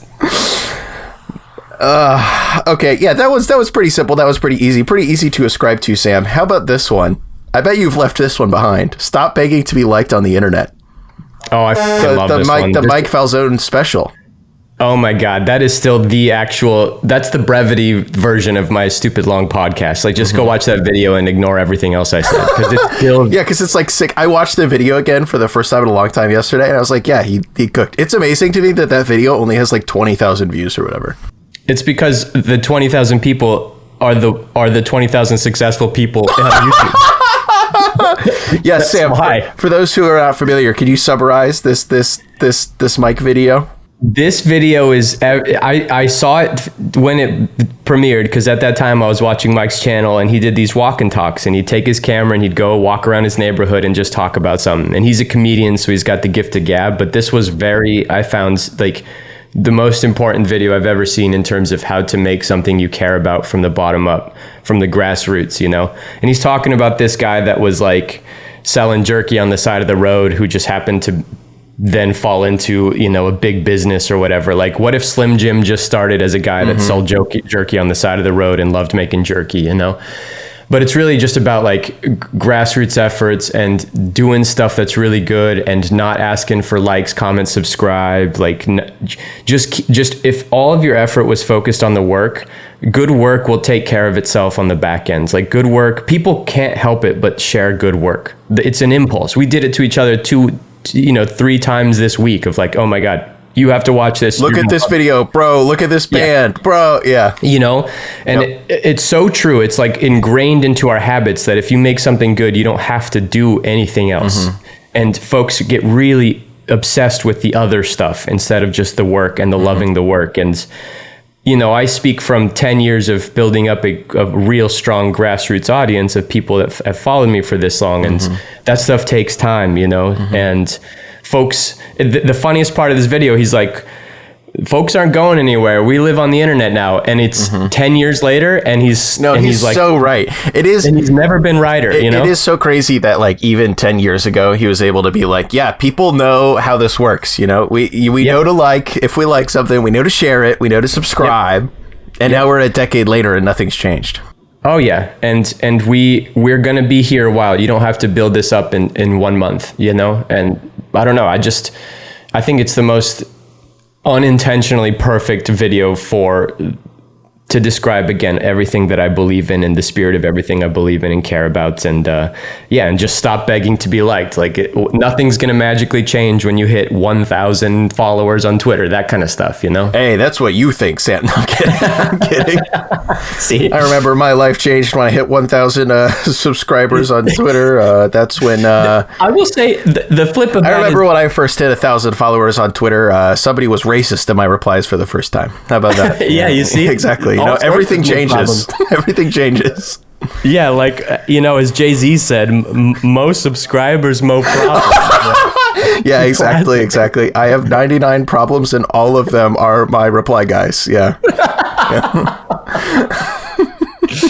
Yeah, I think it's true, though, that you can embrace some milestones, like celebrate a little bit in those milestones, but that should not be the goal, and that should not be the focus, and that should not be how you define the success of your work, you know? Yep. It's like, it can be useful to help you along, because there's periods of time or whatever where it can feel like you're not toiling away for nothing, especially if you find gratification in the work that you're doing, which I should hope so, but that doesn't always come. No doubt. And, you know, nothing is nice like hitting that big number. But if you're only chasing the big number without anything to back it up, you just have a big number. Yeah, and that's so ephemeral. Like the high of that goes away in a day or two, and you're left with whatever the work is again. So the only choice is to love the work, you know? It's like you have a big number, I would say, at this time, after working for a long time. But if you stop putting in the work, I think the big number would like evaporate pretty quick. Yeah, of course. And the big number is also a very small number relative to the other big numbers. In, you know, so again, if that's your framework of measurement of value, of like, you're always going to find a different measuring stick to pit yourself against, you know, and I don't know. I think it's a fool's errand at the end of the day. Chase, I think this is something that I have been guilty of myself in the past that I try not to do anymore, because it is just kind of corny. Yeah. In my opinion. Exactly. Yeah, totally. I think so too. I'm like, this is dorky in the unflattering way. Yes. You know? Yeah. It's just like, and if you're making something worth doing, hopefully people will come. The people won't. Yeah, and then but then the genuine connections come from from looking at people as people and friends, and not as like audience numbers. I don't know. Yeah. There's a whole thing under that, but the point is like, the approach should just be about the work and the passion for it, and that the right people will show up and support you. And if you want to learn more about that, there's an entire video of a comedian yapping about it for like 10 minutes. Yeah, no, I'll link it in the description. You can just go watch it for yourself. Please do. I'm serious. I'm such an acolyte, and I worship that video. You know? And of course, you will go do that because you will be living by the third mantra, which is don't be lazy. Oh yeah. Is that really what I said? Yeah, you said don't be lazy. Well, you spent a really long time couching it in this backstory of you used to work with kids, and when you work with kids, it's all about, positive reinforcement. You can't say don't do this. You have to say go do this instead. And then you were saying all that, and you were like, and yet I have to say, don't be lazy. Yeah. And my only defense is the double negative, so it does become positive. Yeah.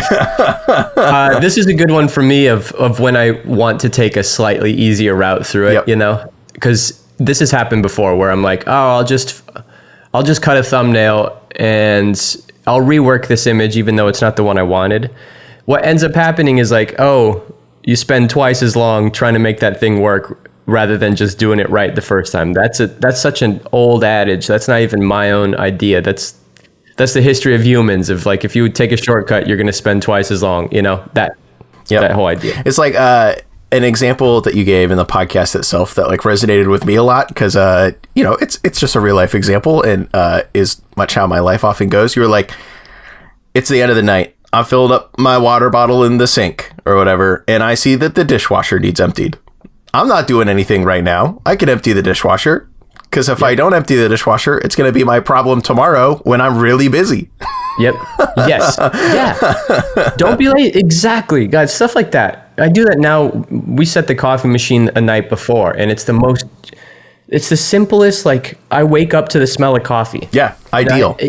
Oh my God. It's the best little thing that I resisted forever. And now I'm so sold on. And it's the same idea of like, I'm looking at the coffee machine 5 p.m. And if I just put in 2 minutes of effort right now. Yeah, you'll have coffee when you wake up in the morning. And that's like, you cannot measure the benefit of that, right? So don't be lazy is how I force myself to do stuff that like, maybe there's an editing segment in a video where I could just show a card. But then I go ham instead and I make this little segment that I'm really proud of or stoked on that took 4 more hours than it should have, But the end result is simply much better. And over time, if you muscle yourself into that, if you do the extra rep in the gym or if you go to the gym at all, that's going to make the dividends in the long run, right? So that's just how I bully myself. I think that's more for myself. I don't want to call anyone lazy, but No, I know. This is something that I have to do to myself a lot too. It's just like if I could just say don't be lazy to myself or similar, I'm just like, oh, okay. I guess it is objectively correct for me to do this right now. Yeah, it can be powerful to again, you're your own boss, so you have to start to also find some ways to, make it all work. Get a little edgy with yourself. Yeah, get to work. Yeah, peon. So yeah, because like when you're your own boss, especially like in the freelance content, video making, podcasting, whatever kind of world you want to call it, actually there's infinite work to be done. Yes. Yes.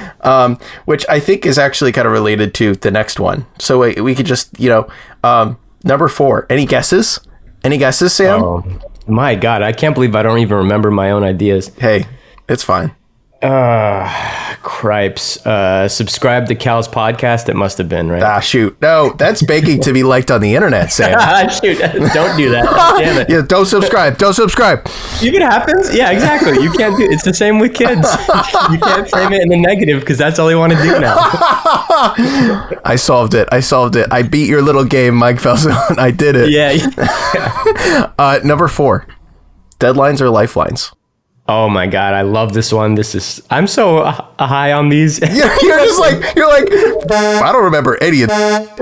I say it, you're like, oh my God, I was a genius. I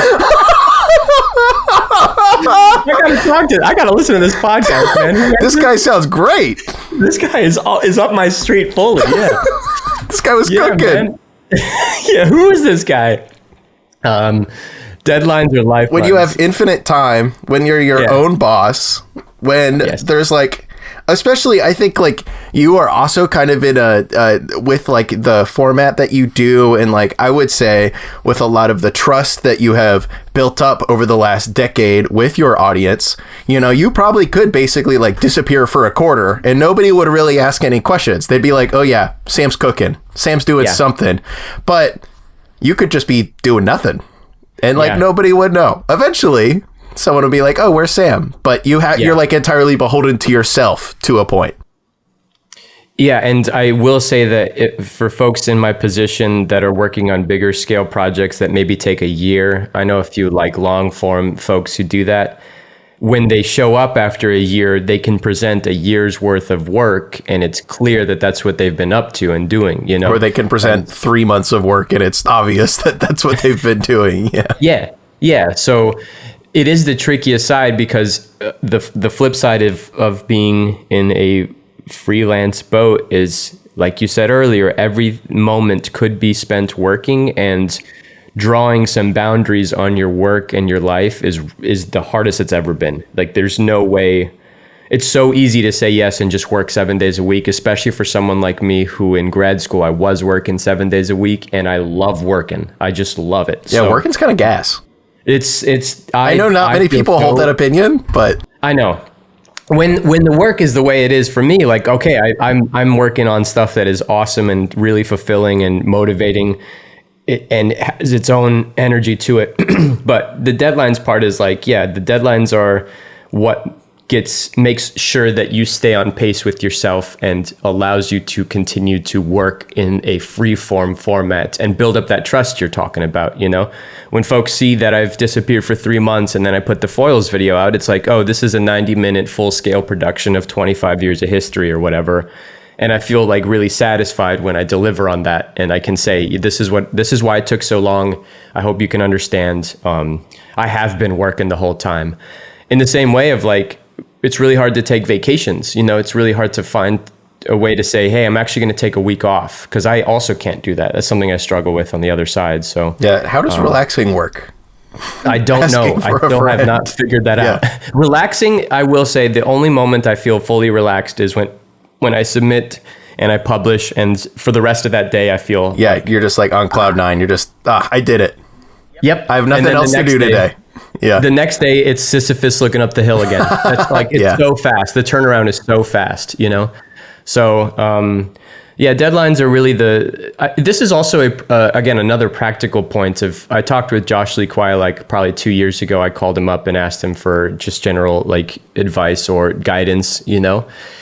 And he was like, here's something I hear too. A detail I really believe in is like giving someone a date when they have to make a decision. Like when I reach out for game nights, or when we reach out to have people for dinner at these events. Yeah, let us know by X.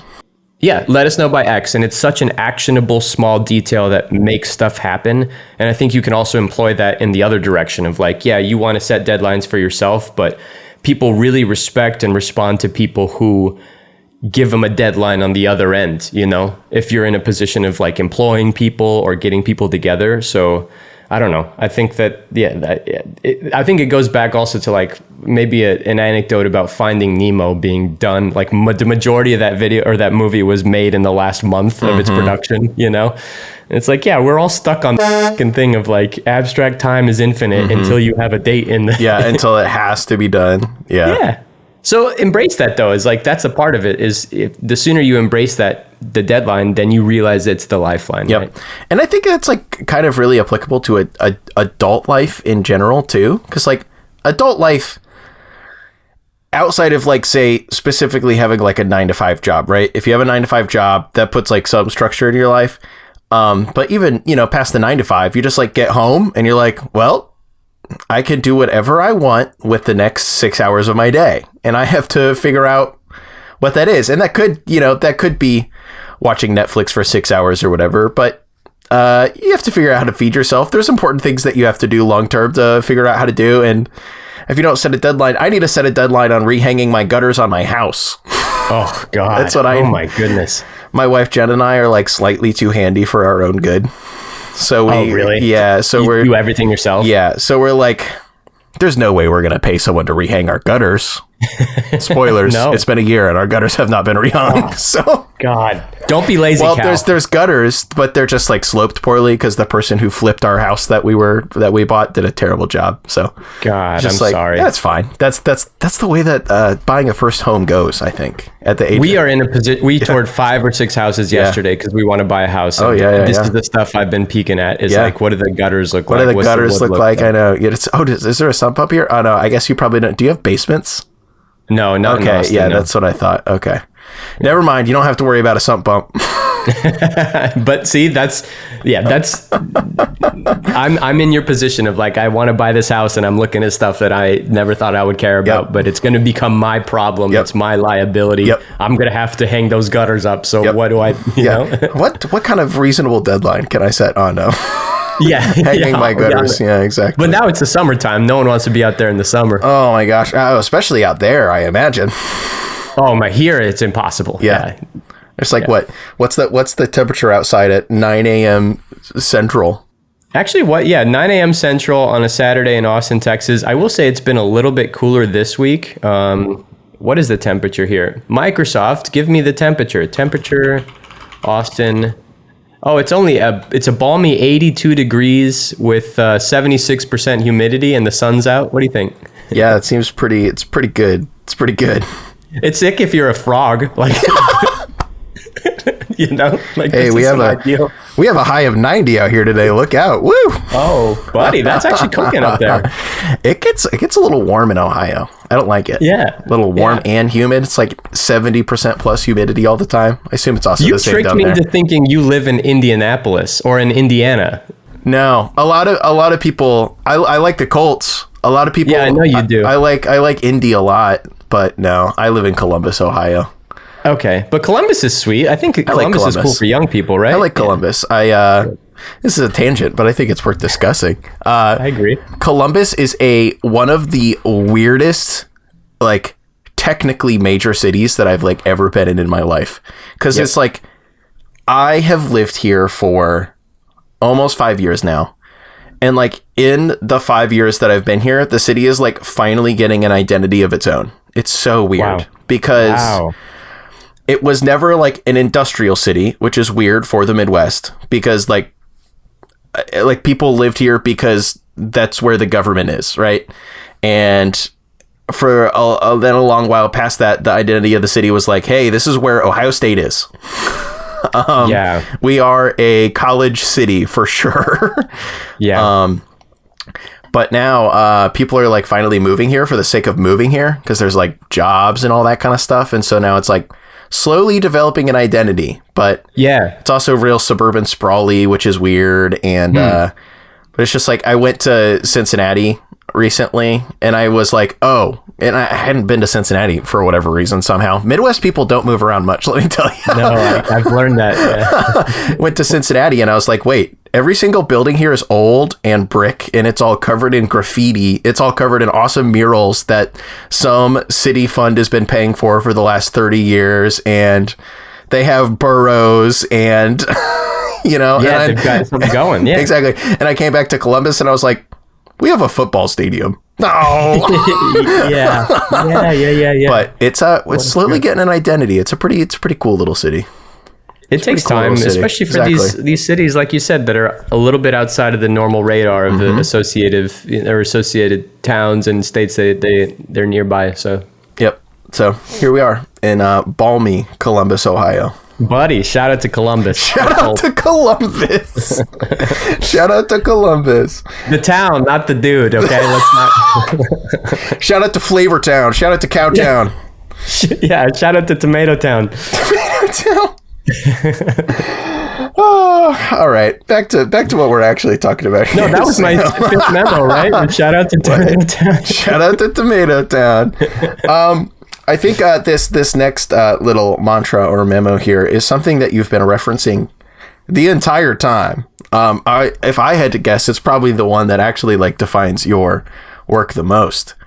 Turn 100 hours into 10 minutes. Oh, I love this. You can't say that. You can't say that every time. Oh man, this one. Woo. Let me tell you how good this one is. Yeah, buddy, turn 100 hours into 10 minutes. That is like very literal in terms of what I do, you know. It's probably 100 hours per 10 minutes of the not really, but yeah, but it's a philosophical idea. Yeah. Turn a lot of work into a final product.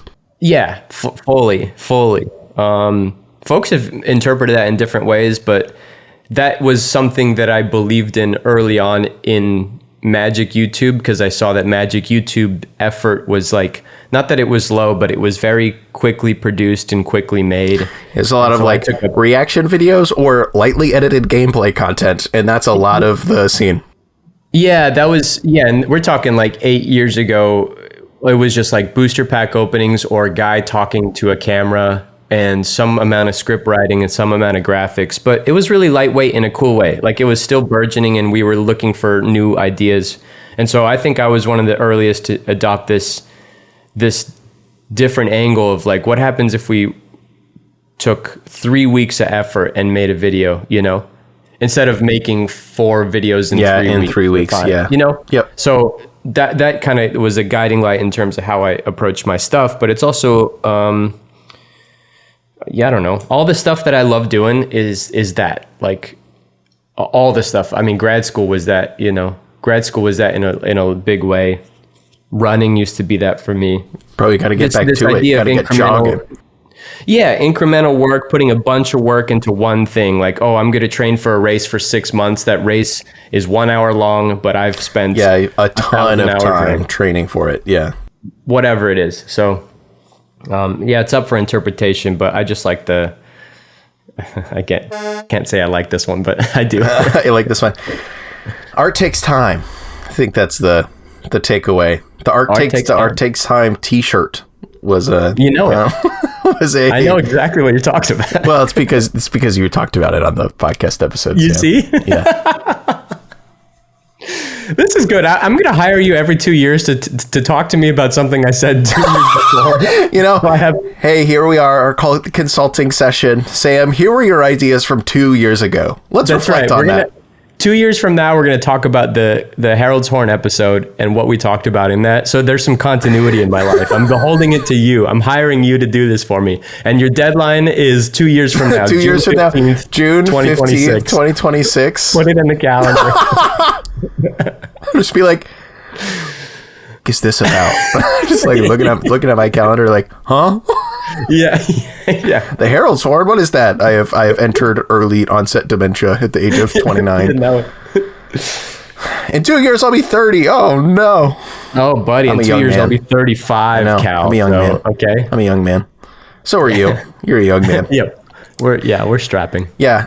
29, young age. 35, young age. 36, old age. 37, young age. This is a philosophy about aging that I have. It's like a roulette wheel where some colors are red, some colors are black, or numbers are black. Yeah. Well, it's just like, every age just has a vibe. Yeah, it does. 20? I agree. 21 is ancient. 22, strapping. Never been younger. Yeah, exactly. 30, old. 31. Oh, you're not even anywhere close to 40 yet. Young. No doubt. 42, youngest person on the planet. I will say that one of the greatest unintentional burns, or maybe intentional burns, I've experienced in the past 6 months was Katie and I were at a dinner and she was talking about me and she looked over at me and she's like, well, now that you are confidently in your 30s. God damn. Right, now that you are fully comfortable with being in your 30s. Now that you're an experienced 30 something, you know exactly what the 30s are all about. I'm like, damn, Katie, god damn. Now that you're in the best yet decade of your life. Exactly. You know it. Yeah. Man. I guess we can move on to the final little mantra here. And, Sam, I got to admit to you, this one felt a little referential to your original subject value, in which the 6 memos for the next millennium actually only ended up with 5. Oh, okay. So 6 is bad? Well, I don't think it's bad. It's just, it felt, it's just a little It's just do it, Sam. The sixth is just do it. You know, this is just don't be lazy all over again. This is the positive version of don't be lazy. This is derivative. Derivative. This is very derivative of the rest of your work, Sam. Yes, I know. God damn it, yeah. All of this matters. No, it all rolls up into this. Yeah. All of it rolls up into this. Every part of this is just do it, and it is a little bit of like what you're saying. Don't be lazy, just do it. Kind of go hand in hand in my life, you know. It does come down to the bigger idea here for me is like you can buy 100 self-help books. You can you can look up 100 articles. You can spend all your time thinking about doing it, and in all of that time, if you just did it, you would be able to write those books in that sense, you know. Yep. And sometimes it's like one of my best friends and I have this like theory that the actual greatest meme ever that will explain every meme is the bell curve meme, where on one side you have a guy that's like not a heady guy, in the middle you have the crying dude, and then the Jedi on the other end. Yeah. That's just everything, actually. Everything is just that. It's like just do it is like the pinpoint of that on both sides, and then the middle is like, well, you gotta. The middle is all the other 5 stupid ass memos, you know. And that's exactly middle, Mondays for momentum. Stop begging for be like on the internet. Yeah. Don't be lazy. And then on the other side's just do it. Just do it. Yeah, precisely. Like truly, though, that's how I also talk myself out of thinking too hard about all this stuff. Yeah, just do it. Yeah, just do it. Like you got to, you know? Yep. These things are helpful, but like past the point, you just gotta put the rubber to the road. The example, the analogy or whatever that you used in the episode, you were talking about, you could put someone in a room for a decade and you could teach them you could theoretically teach them every single thing they could know about the guitar, the history of the guitar, how to play the guitar. But like, they're in there for a decade, but you never gave them a guitar. They know like everything you could know about the guitar except for how to play the guitar. Yeah. It's like how I know theoretically many things that I could know about playing jazz piano, but I'm still just like a classically trained dumb who has barely touched the piano for the last 6 years anyways. It is, but that's also the trap of the internet is like it's so intoxicating to have all that minutia and that context and stuff. Like it can at a certain point substitute the activity, and for some things that's okay. Like it's good I'm not on a skateboard at 33. You're fine watching stuff about punk culture without participating as much anymore. Yeah. Yeah, but like, okay, if I really want to make something in Magic and I just spend all my time watching other people do stuff in Magic and listening to this podcast instead of doing the thing I want to be doing, that can be where it is you found the trap, you know? Yep, exactly. And not to reference Internet Shaquille for like the 4th time on this podcast. I think like the generalized like direction that content as a whole is going right now that he referenced in that shorts video of his that you first watched. I think just like kind of really contributes to this now. Like I think there's like a massive population of people who spend a lot of their time watching shorts or TikToks or whatever that gives them like enough here is a piece of information from me and authority, and that's what you should think about this thing. And everyone is just like, okay, and then they never then that's just like the belief that they hold or whatever, which is like fine, sure, whatever, but then that's not actually how you can like actually form a worldview about things. You just have to do things like there's a lot of people out there who would tell me that Miracle Whip tastes great. I know they're lying because I've had Miracle Whip. yeah, exactly. I could go my whole life believing X thing about playing the guitar, and it could be very well true, but I don't think that's right. I think there's a lot of people that would watch Scott's bass lessons on YouTube and be like, "Oh, Scott's wearing gloves. I should try wearing gloves when I'm playing the bass. I bet that does something real nice for the sound." No, they're missing the context that he has his hands shake really bad if they're not being stimulated, so he has to wear gloves to be able to play the bass guitar. So it's just like there's so much missing information out there that you'll never actually get unless you just do the thing and figure it out for yourself. I will say that one of the enlightening parts of Shaq's video, especially when it comes to prescriptive media like shorts, is it offers the illusion of knowledge or the illusion of insight. And you forget that shit in like a week. Exactly. Yeah, it's gone. Not just that. As quickly as you watch it, it's gone. Yeah, so we're at a quantity, and some of the folks that I appreciate, what long form has in its favor is a sense of quality of being able to chew on something. And always remember, even if you like my videos, that like you are watching the 15-minute version of a month long of me fighting with myself and also chopping a lot of stuff out that I found. Like you are also watching the iceberg 10% of the whole picture in some forms, right?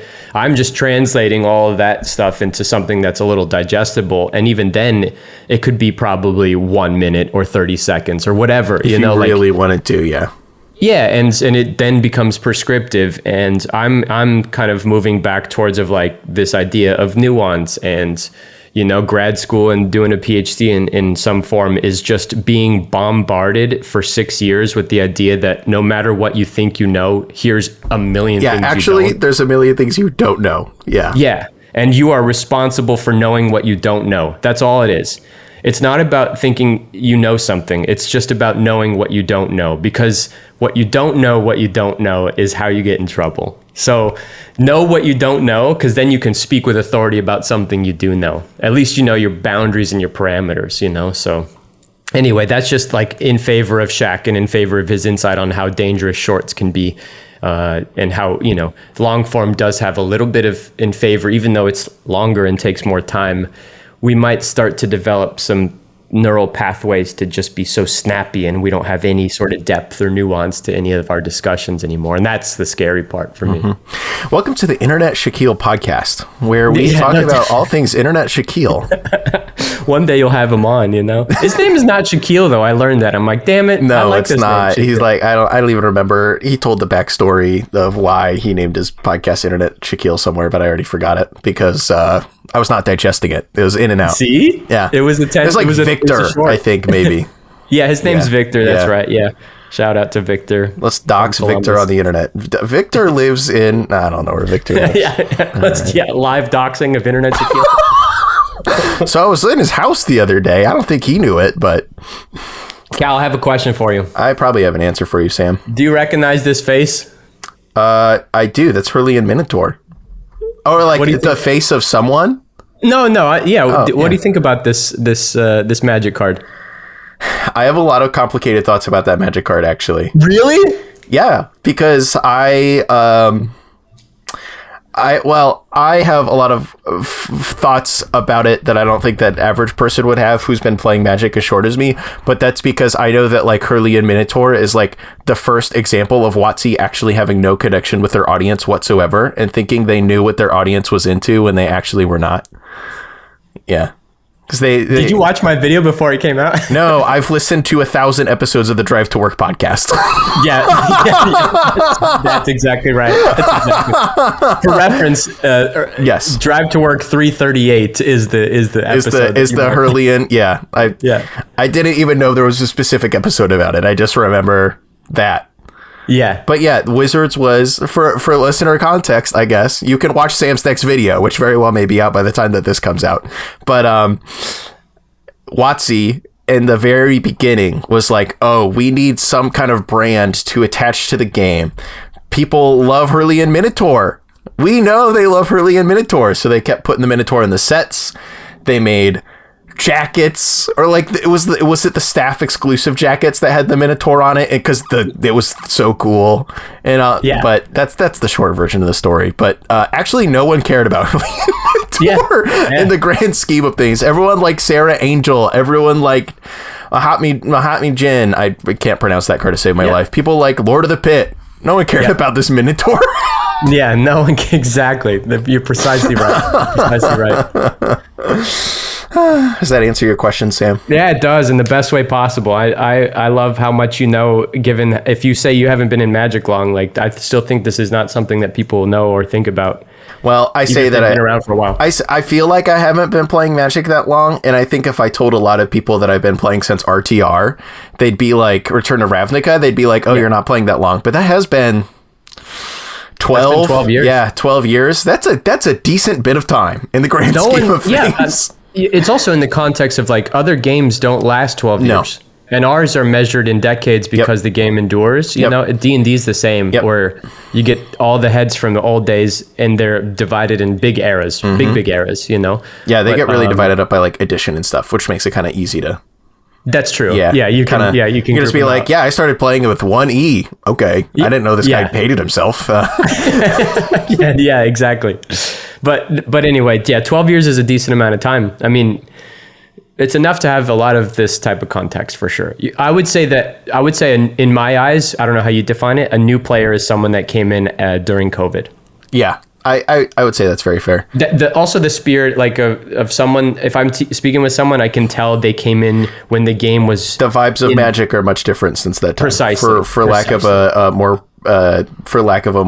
exacting term. Magic is much different. It's the bell graph. Just vibes describe everything. Vibes describe everything. Yeah, dude, it's just vibes. It's just vibes. Yeah.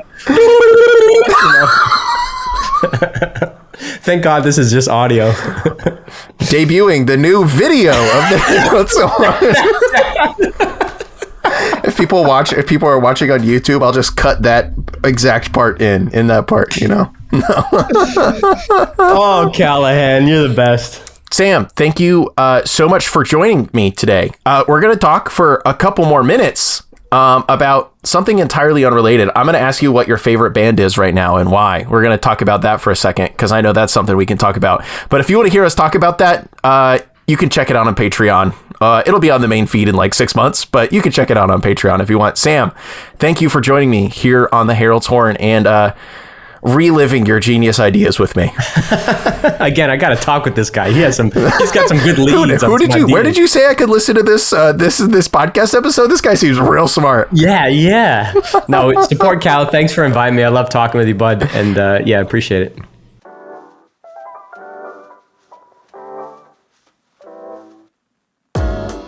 Thanks so much for listening to this episode of the Herald's Horn. Herald's Horn is hosted, edited, and produced by me, Cal Jones. The co-hosts are Emma Partlow, Lexi, better known as Black Girl Mage, and Dan, better known as Moderately Anonymous MTG. All of our info lives in the podcast description.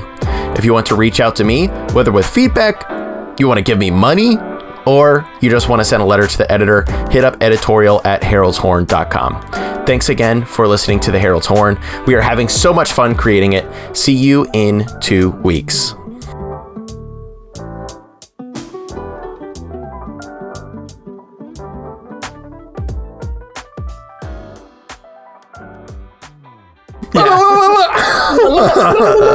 Yeah.